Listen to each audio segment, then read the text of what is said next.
kind to yourself. And this is one of the greatest challenges. The Lubavitcher Rebbe writes, how can we manage to control anger?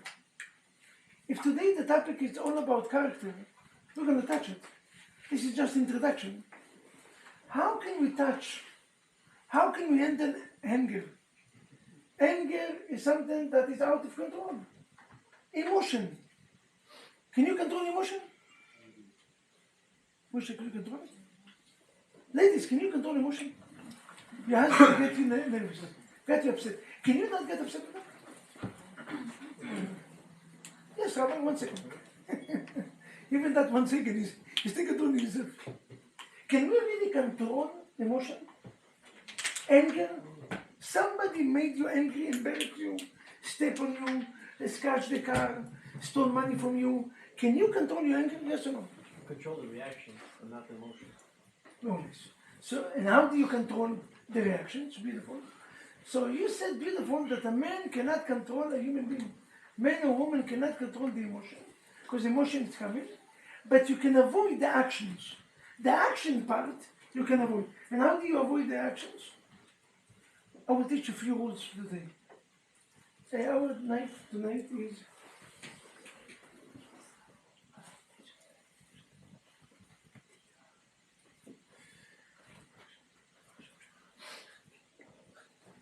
our sponsor of tonight is Michelle Hakimi Belital. Almighty God, we give them a long and healthy and happy life. From one good news to another good news. To live until 120 together. With love and peace and harmony. There are many children there, so we are pushing, we encouraging. Let us say amen. 12 of them, minimum. Let us say amen. To have unlimited parnasah, to support these 12 children. Let us say amen. To have Torah in their life. Kedusha and Tahara. Respect and love. Let us say amen. Amen. So how do you control your anger? And then I'm going to ask you the question, I'm going to move to overtime. Ladies and gentlemen, you know how you control? The Rebbe writes, the first things, what do you do? What do you do in order to control it? The Rebbe gives maybe 2 or 3 advice. It's one of the secrets to be happy. One of the secrets to control your emotion, your character, especially for people that get upset very fast, most of us. They said about us, we don't, they said about Morocco, we don't get upset. People make us upset. Moroccan לא עצבנים. מעצבנים אותם. We never get upset. People get us upset. We always have an excuse why do you get upset. I'm not upset, I'm very calm. You made me upset. So how do you control this anger? And all of us is dealing with these issues on a daily basis. The first thing that the Rabbi writes, if you're going to ask I'm sorry after, how difficult is to say I'm sorry? Ladies never say I'm sorry because they're never home. And gentlemen will give you flowers and gift and a vacation and how do you call it, Bua Bua, Cancun, Gehenna, anything you want to go. But the sorry they're not going to tell you. I'm sorry. Not that for ladies it's not I'm sorry. I never home. Why that I need? It's even worse. She doesn't even understand where she's wrong. I mean, the minute that God created me, I was the perfect human being. You're always the one that's doing the mistakes. It's the customer. The customer is always right. The ladies is always right. This is their attitude. And the man, he knows that these mistakes. He's not going to say I'm sorry. The Rebbe writes, if you're going to say I'm sorry, last week, no, not last week, 2 weeks ago, maybe 3 weeks ago, before Pesach, and the day of Pesach, the night of the Seder, I went into a family, and I knocked the door, I gave them a gift, matzah, bags of matzah, and I said, I'm sorry.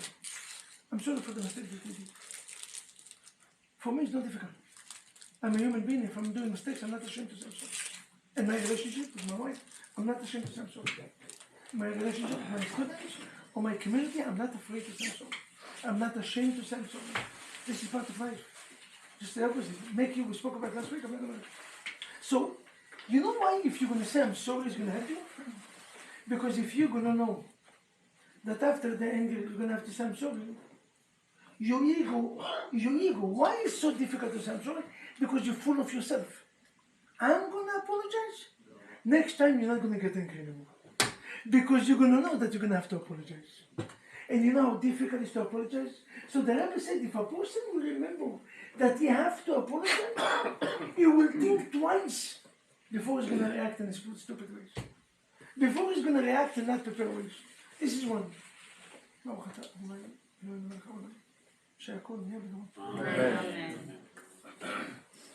The second thing, and I know, ladies, what I'm going to say tonight is going to be almost impossible and you're not going to like it. But just listen until the end, before you run. Do not speak when you are upset. They always tell you, let it go, release. This nonsense advice never work. It's good for psychology because they need to make money. And in order to make money, they need you to fight with your husband to make it crisis. And if you have a crisis, it's 10 sessions. How do you call marriage counselors? 10 sessions, $200 every session, or psychology, $350. We're talking about $4,000. So they will give you advice that will ruin your life. Speaking in anger do not help. Just make it worse. You hear that? Speaking in anger do not help. Just make it worse. The first thing that you do when you're angry, be quiet. Do not raise it. Wait later on. Wait until the end. Because when you wait, you come down a little. When you're upset, did you ever realize that when you're upset and you're talking, and your husband made you upset, and you said, you know what, you made me upset, you didn't took the garbage today. And then you start to talk, you didn't talk, you know what, I remember, last week also you didn't talk, 2 weeks ago, the whole month you didn't talk the garbage. What exactly happened? The more that you talk, the more emotionally and the more memory you got. And now, from being one time garbage, he didn't talk, now you're counting 60 times during the year you didn't talk. 60 times. Now you've blown it up completely. Did you realize what happened? When you're getting upset, the first thing that you have to do is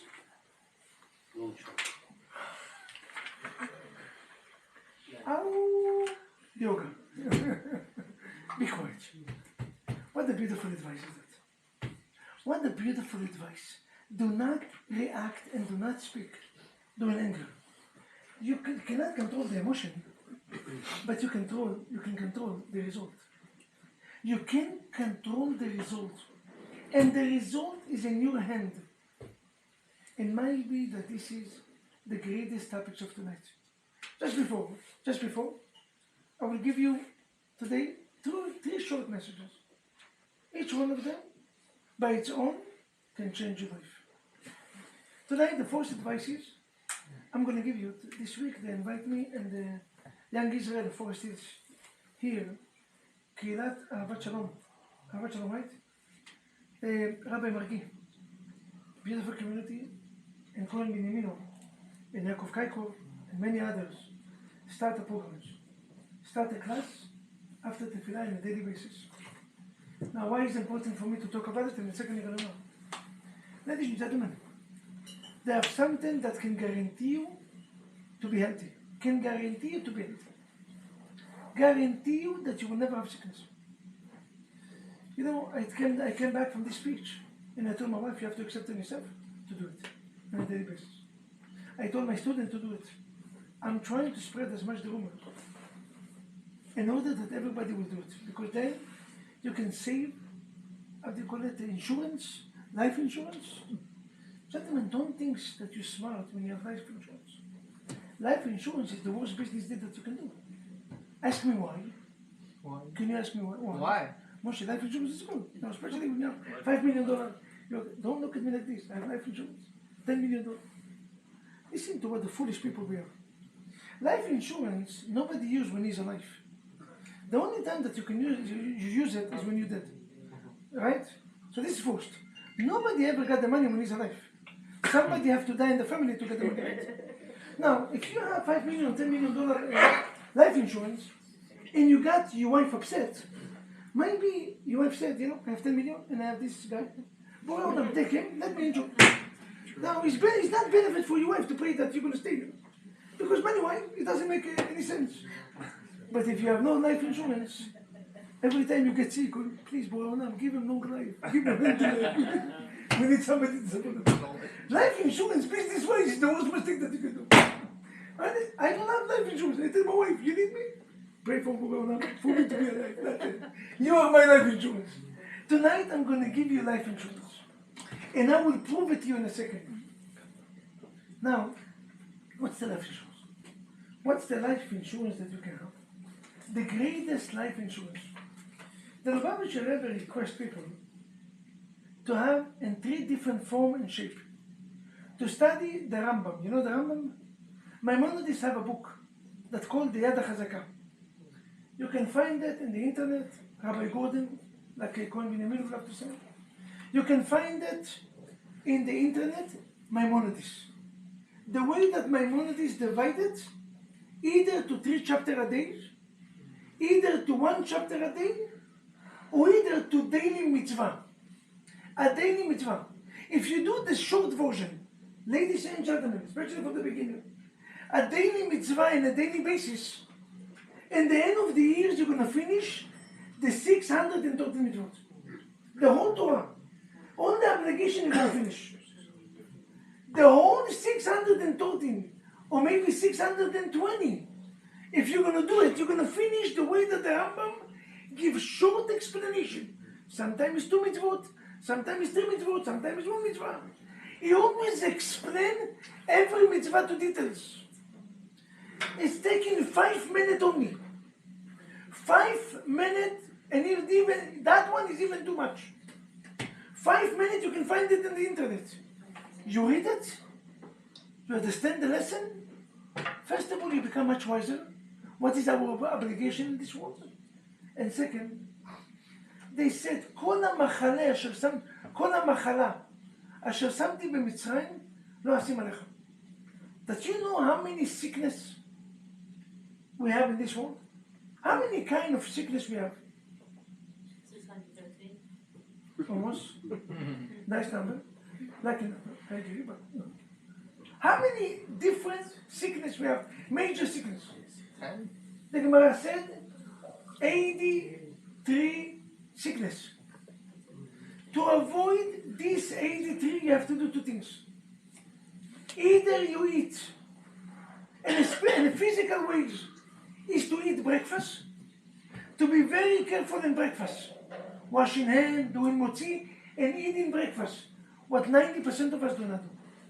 Or 95%. When exactly is the last time that we ate breakfast? I have 2 breakfasts. Huh? I have 2 breakfasts a day. And you- one breakfast at night, one breakfast in the morning? No, 1 at 5, 1 at 9. Wow. So he's definitely protected physically. Once. I will tell you why in a second. Now, breakfast is good and important to eat in the morning. Right after the tefillah, you eat the breakfast. You're saving yourself. The most important meal during the day is the breakfast, according to Chazal. Not the dinner. The dinner, by the way, according to some opinion, is the worst meal. A minute before, and we, Baruch Hashem, being a Bukharian Jews, we always have Yeshua, Atzlacha, Parnaso, Rebacha. Every night we have Tifel Shpelo, and 11 o'clock at night. And then no wonder why we're growing and growing and growing, and why our health is shaking. Because night is not the greatest moment to eat. But morning, the Gemara said anyone that eats. Second thing that you have to do is, listen to this. You have to read the daily mitzvah or at least 1 chapter a day. I will send in the group the link to what I spoke. This way you can be connected. I'm telling you, ladies and gentlemen, what I'm telling you tonight will change your life forever. Guaranteed, and I'm going to give you a proof why it's guaranteed not to have sickness. You see, how many topics the Rambam have when he divides his book? You know how many topics? 83 topics. Wow. Now, do you remember how many sickness we have? How do you know that we have 83 sickness? Gabriel, how do you write in Hebrew machala? Machala is sickness. Machala is sickness. And Michael, how do you write machala? Mem, Chet, Lamed, Hey. How much is Mem in American number? 40. 40. Chet, 8. So far? 48. Beautiful. Lamed? 30. 30 plus 48. 78. And Hey? 5. 5 plus 78. 83. The Almighty God said, כל המחלה אשר שמתי במצרים, לא אשים עליך. You will never have, Moshe, you hear that? You will never have any sickness. No life insurance, you're going to come into the house, take the paper of life insurance. Now you need me to pray for me. And make sure you're going to have breakfast every morning. Make sure you're going to have breakfast, right? Not twice, one is good enough. Make sure. You hear that, Gabriel? Anyone that connects himself to the Rambam is guaranteed not to be sick. He takes 5 minutes a day. This is the first tips. The second advice. By the way, the second reason that the Rambam is important is the only book that covers the whole Torah. The whole Torah. The Rambam writes, if you read my books, you don't need any other books. Except the 5 books, you don't need anything. I include the Nevi'im, the Ketuvim. I include the Gemara. I include the Midrash, the Haggadah, the Zohar. Anything you want, I include. He includes in his books everything that you want.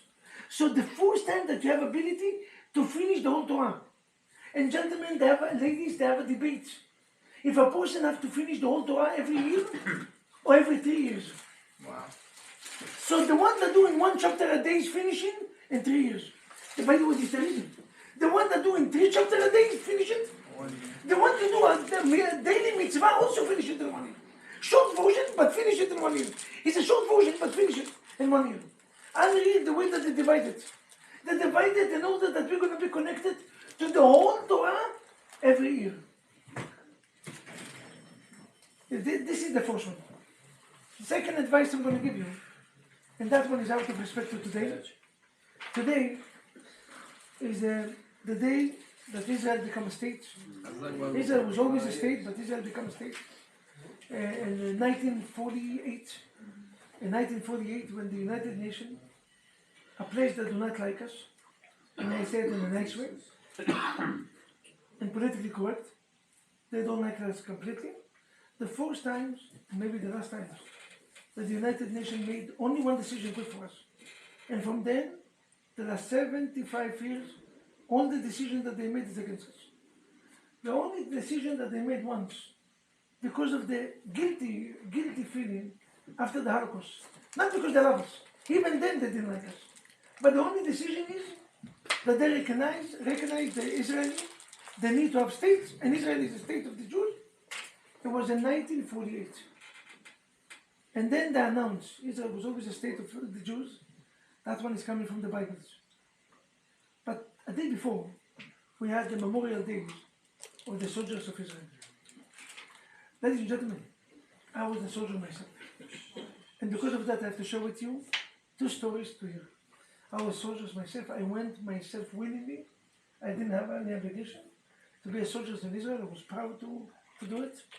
I went in to be a soldier in the most difficult jobs in the army. My job was very short because the job is so difficult. When I came, everybody's dead. The only requirement, the main requirement that they need from me is A, to be a rabbi, and B, you have to be extremely happy. They take you into psychology, they check you under pressure, under this, that you're not a person that fall down to depression. Because what I see is dead bodies, and my job is to connect which finger belongs to which hand belongs to which bodies, in order to bring the body one piece to the families. This way they can bury their own children in one piece. So again, maybe I was not in the front line, maybe I was not in Gaza or Lebanon. You know that these soldiers is a hero, sacrifice their life on a daily basis, that we're going to have a home that we can call home. America is a great country, a country that we have to say thank you. It's not our home. The only home that you can call home is Eretz Israel. And before you build in this mansion that you're going to build, and if you want to build it, kol hakavod, do not forget to leave some money and to buy apartments or a house in Israel. According to the Rambam and the Ramban, is a mitzvah d'oraita or mitzvah d'Rabbanan. The Ramban writes is a mitzvah d'oraita to buy a house in Israel. It's no mitzvah to build mansion in America, and it's no mitzvah to live there. And Gehenna is no obligation to give. Gehenna can be any place outside of Israel, included here. Is the Emet. I'm not going to be politically correct. The Jews in Germany also thought that Germany is the home, until one day they wake up and they realize that the home is shaking. And it's when the Jews in Spain, or in Russia, or in Ukraine, or in any other place. And it's always was different place that the ground shake and they ran away. The only home that was our home from the beginning of creation until now is the Holy Land of Israel. If you have any opportunity to go with your husband to a vacation, if you've never been in Israel, it's obligation. But even if you've been, and you have a choice, choose Israel. Choose Israel because of a special reason. Many times I'm going to other places because they invite me to speak. So I have a spiritual reason, and physical as well because they're paying for the tickets. But I have a spiritual, I have to be honest, I have a spiritual reason why to go. But if you have a chance to go to a vacation, put Israel to be the highest priority in your life. Don't worry about the price of the ticket. You're doing mitzvah. And mitzvah Hashem pay. Borei Olam will pay you the ticket. Borei Olam will pay you the expenses of the trips. Borei Olam will pay you the hotel and everything that costs. You have nothing to do. You're doing mitzvah. Nothing is like Eretz Israel. So this is one. If this is so, I'm going to share with you two stories, short one, to show you what is the soldiers of Israel. The first one is, they invite me this week to speak in Bet Gavriel. The first time that I went to speak in Bet Gavriel after 11 years. Baruch Hashem, Shechianu, V'Kiyimanu, V'Kiyanu. I came and I gave lectures. Happened to be that I was also the keynote speaker. And they asked me to speak. It was in Yom HaZikaron, the Memorial Day of the 24,000 soldiers that died from the minute that Israel, to be correct, 24,213. Coin, the 24,000 tell you something? The student of Vaknin. Unreal. 24,000 soldiers died from the minute that Israel became a state 48 until today. This is the number. I was in shock. I didn't believe 24,000 died. And now we're going to share with you one story with the live soldiers and one story with the person that died. Let's start with the person that died because his story, when I saw it, I was crying. The person that organized this class was Avraham Kaptir and Chizki. Chizki is the son of Kanchur. You know the Israeli guy? Chizki, no. Chizki is the son of Kanchur. Anyway, they organized Simcha Moshav, the three of them organized. So they called me to invite me. I came and I shared the stories. And this Chizki studied in yeshiva with this guy that I'm sharing the stories. Unreal.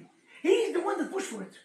Said Rabbi Vaknin, there's no way that we're going to have a community, no memories for the 24,000 students and 24,000 soldiers that sacrificed their life for us, to have a home, to have a land, to be proud when you're working in Israel and not to be afraid.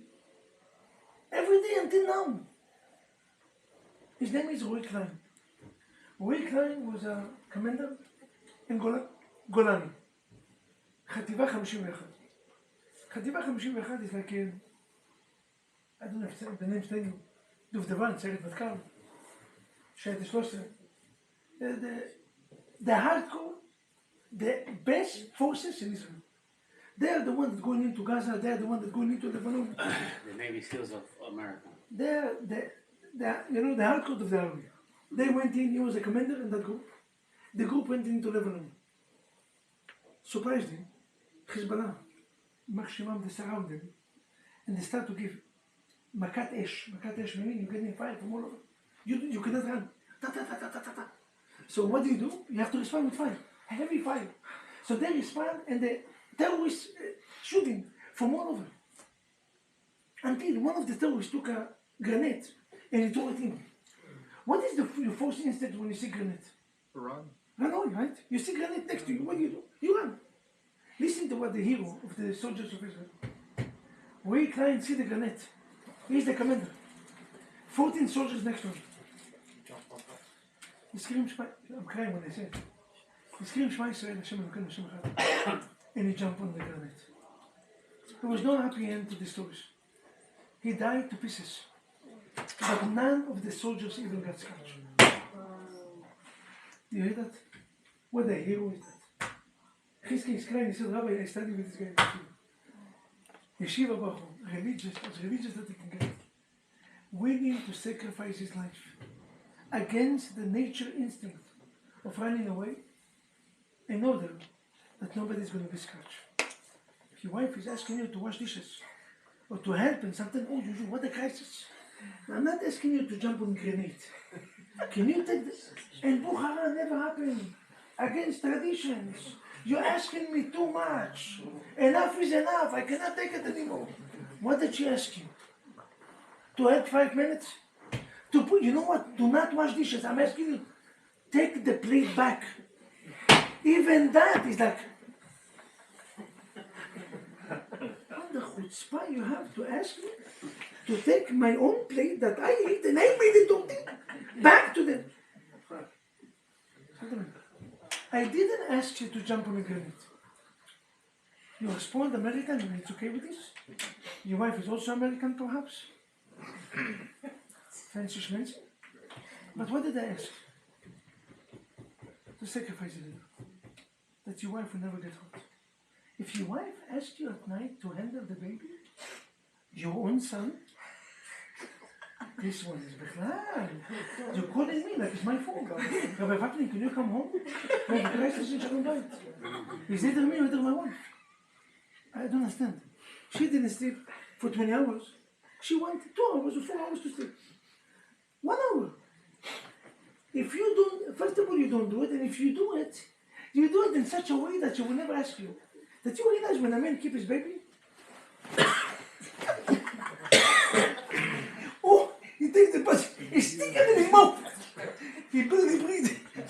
The guy is asleep, let my people go. Why? Because your wife asked you 20 minutes at night. Hi.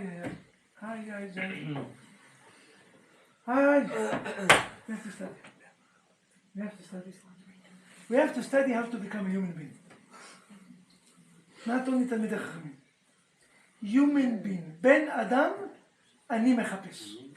Aristo said when he came into the great Rome, I'm looking for a human being. You know how difficult it is to find a human being? A person that wake up in the nets, you can find many of them. Nets minyan is full house. A person that keeps Shabbat and accepts Shabbat 20 minutes before and take the Shabbat 2 hours later, you can find many of them. A person that says Shema Yisrael 20 minutes, Shema, with Rashash, with all the Kavanot, Kabbalistics and that, you can find many of them. But to find human being, it's difficult. Human being. Odam, you know Odam? לעולם יהיה אודם. ירא שמיים. Before you become religious, an extra religious, become a human being. Rabbi Akiva, if we are already talking about 24,000, Rabbi Akiva had 24,000 students. That all of them is in the stage of Rabbi Shimon Bar Yochai.